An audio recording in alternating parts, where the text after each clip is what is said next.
Scorpio is a sign of mystery, of secrets, of the deeper aspects of life. So I'm in the United States, and Halloween in the US is a pretty big deal. We start to see the leaves changing colors, and almost immediately people start to put Halloween decorations out on their yard. Skeletons, spider webs, ghosts, they're all very creepy. And as I'm walking through the neighborhoods, there's a part of me that wants to look and another part of me that wants to look away. Because Halloween decorations are cool. They fit really well with the falling leaves and with the energy of the days getting shorter. And they're also creepy. And that's Scorpio. And we're going to talk about the gifts of Scorpio today because Scorpio is not just the deep, the dark, the secretive, the traumatic. Scorpio also has some really amazing things because it speaks to transformation. There was an old house that was way out in the country where I grew up, and it had the nickname, I don't know why, but it was called Goat Woman's House, and it was abandoned. And one of the things that people would go do, teenagers being bored on a Saturday night, they would go out to Goat Woman's house and they would explore. And you can imagine it was like super creepy. There were no lights. This place was abandoned.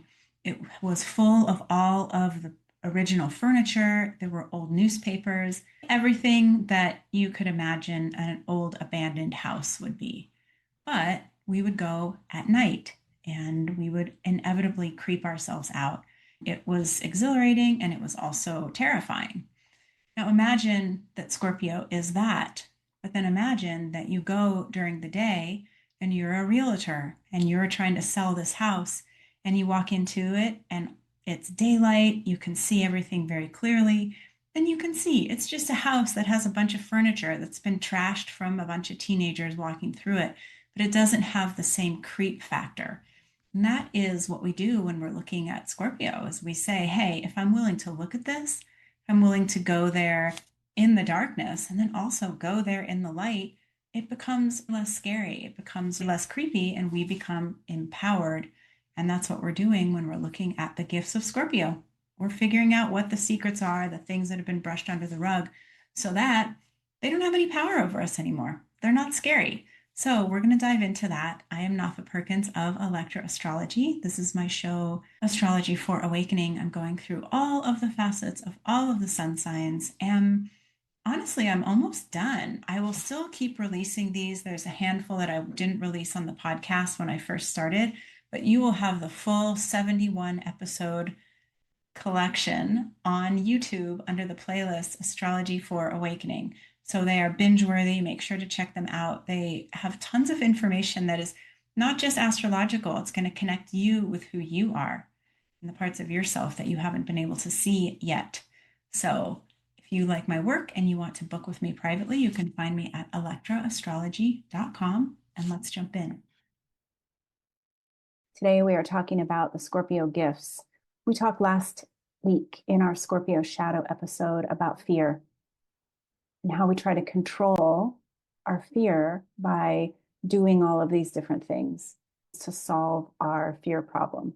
And how ultimately it wasn't about trying to solve the fear problem. It's about understanding the deeper layers of your fears, how they came, what they are doing here, why they are still hanging around.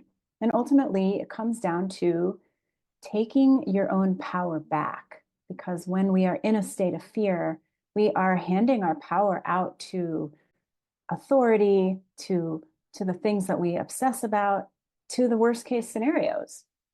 And although we won't ever really be able to stop that, because that's the nature of the human mind, we need to be on alert so that we can avoid danger.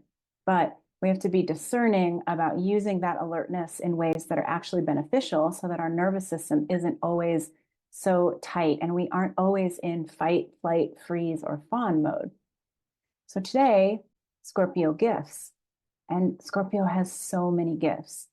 Scorpio is one of the deeper signs. And so we have to mine for the gifts. They aren't just given.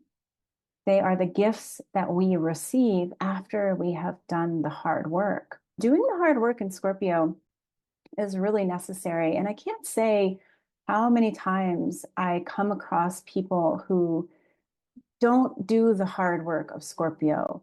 They don't have the attention span, the support, or the psychological wherewithal to be able to dive into their shadows. Like I said before, Scorpio shadows are really painful to look at because they usually involve us having to look at the things that we don't want to deal with, things that could have happened to us in our past that were painful, humiliating, embarrassing, traumatizing, etc. And so rather than looking at those situations, trying to understand them and trying to figure out how can I reclaim my power from this thing that happened to me, we might choose to numb it, grab our vices, blame people, divert our attention somehow into distractions. So take a deep breath. Understand that once again, we are dealing with subject matter that can be heavy to look at, but I want you to feel into your nervous system and just feel what is here. Connect with your body for a minute. Scorpio rules the reproductive organs, the bladder, and our elimination systems. So think about that. Scorpio rules the places within us that bring life and also the places within us that must eliminate, be done with what no longer serves us. So that is the nature of Scorpio right there in a nutshell, isn't it? It is the process of death and rebirth. Because in order for us to rebirth, to reclaim our power, and to dive into the awareness that's available to us with Scorpio, and that's the whole point, is the awareness that comes. It's that phoenix that rises from the ashes. We go through what can feel like pain and suffering, but then we eventually come out of it and we are wise and we are no longer afraid as we do the work of facing the fear of being with ourselves. And I want to clarify that this isn't something that has an end goal. It's not that we say, I'm going to face this fear, I'm going to heal it, eliminate it, and be done with it. Because this is a water sign, and water signs are just multi-layered, multifaceted, and we can continue to go deeper and deeper and deeper. There is always much to understand. For example, if you were to spend time in a river, you would notice that there are places that are shallow, places that are deep, places that are safe and peaceful, places that are dark and chaotic. Sometimes the river is going to be sunlit and warm. Sometimes it's going to be cloudy and freezing. And it's the nature of water signs and certainly the nature of Scorpio. So when we're looking at this stuff that has caused us suffering in the past, we aren't looking to solve a problem long term. We're simply looking to develop the awareness. We're looking at what parts are here today that I can pull out, that I can process through and eliminate. And we know when we eliminate, it feels good. It reminds me of being stuck on an airplane and the seatbelt sign is on, and you have to go to the restroom and you can't get up. Think about the experience of that and how unsettling and frustrating and even panic inducing it can feel. And then the light goes off, you get to go to the restroom, and it's like pure relief. So that's a good description of dealing with our Scorpio stuff, because in another hour or two, you're going to have to use the restroom again, although it might not be as traumatic this time, but you see what I'm saying. Scorpio also rules this taboo, these parts of us that we don't necessarily bring out into the open all the time.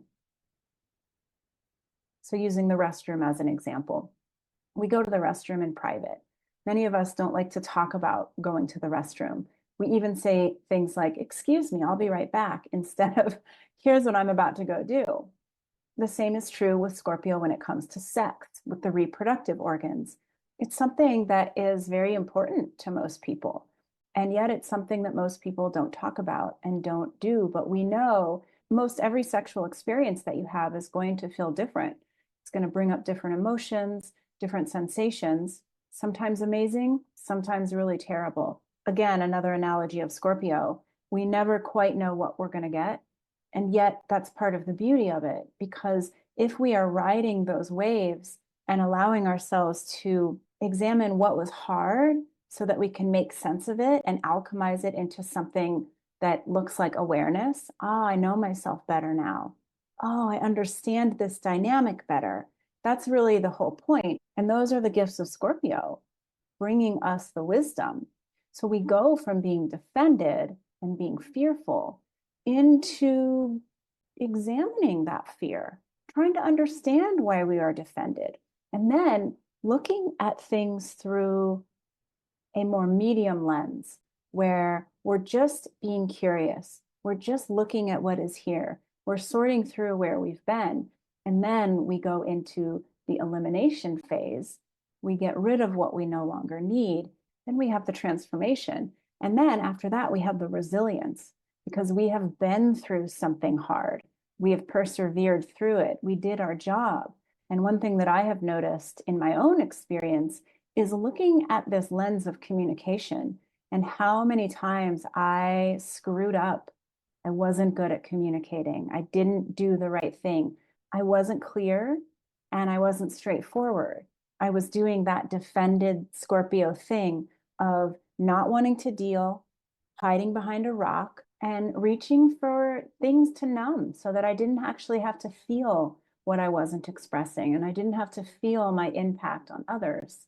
But as I've been processing this, I've been investigating and I have been seeing myself more clearly and seeing the dynamics at play, processing them, understanding why I wasn't communicating clearly, why I was acting out my Scorpio side in the way that I was. And it's been really freeing and very transformational. So think into your own experience over the last few weeks. What has come to your attention about a way that you have handled a situation from your past with a lot of Scorpio themes? You were defended, you didn't want to talk about it, you were resentful, you put your head in the sand, you were fearful of speaking your truth, and so you blocked and blocked and blocked. We've all had those experiences. And if you are willing, after you listen to this, to deepen in and see yourself clearly, why did I do that? What were the other dynamics at play? What did I feel at the time that I was defending myself? How did I numb myself from having to feel the real feelings? And what came of it? Sitting here now, what are you able to see with more clarity? What kind of transformation have you been through as a person? So that you know, I probably won't act those Scorpio themes out again in that way.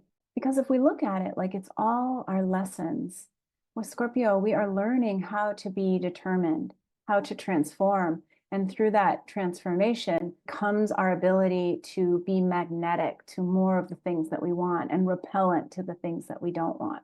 So we are learning how to give birth to that which is new, that which is fearless. We are regenerating. And we've all been through a lot of regeneration.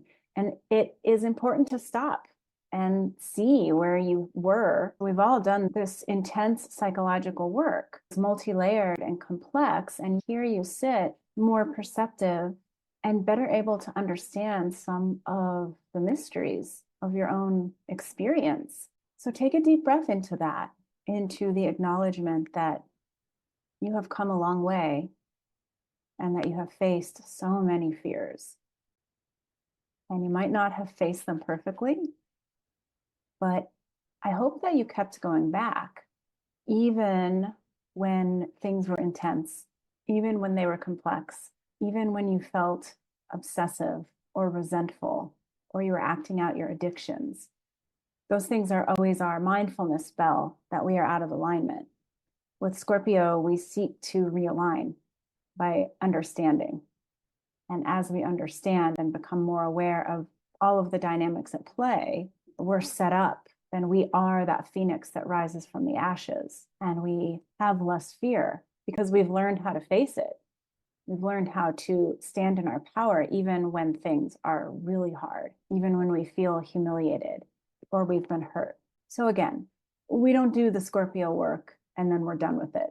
We keep doing it in layers, and we will have more layers to work through as we keep going. Next week, I'm going to talk about Taurus and Scorpio together because that brings in a whole other element of how you might experience your own personal Scorpio energy. All right. Thanks for joining me, you guys. I hope that you learned something, and I will see you all soon.